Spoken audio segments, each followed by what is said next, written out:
Hey everybody, it's Graham from Magic.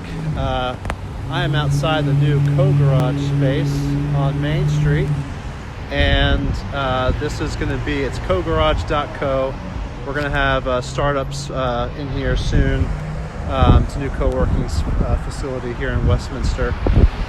Pretty cool building. It's an old city garage that is now going to be a co-working space. I think it's from like 1900s, 1920s. Anyway, this week, just wanted to talk quickly about when you're a startup and you get an early offer of acquisition. And this came up recently with a company I was talking to, and basically they've got some IP that could be very attractive to, for an early acquisition.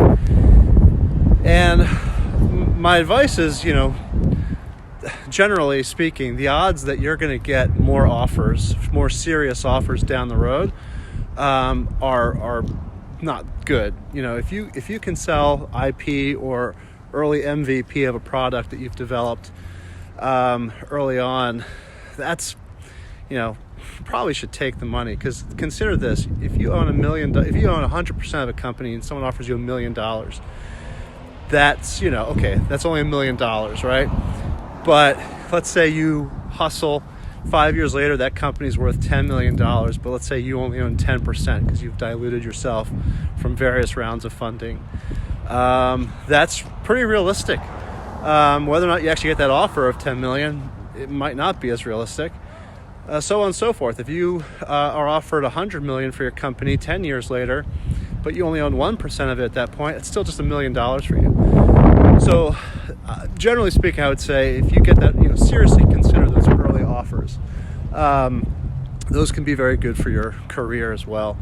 But the only other argument I can really think of, and it's a valid one, is the network that you build and the worth that you build for other people when you actually take the time to build the company.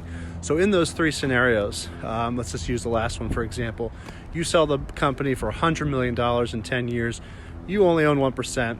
So you're kicking yourself because you're like, I could have sold this company, 9 years ago and made this much money.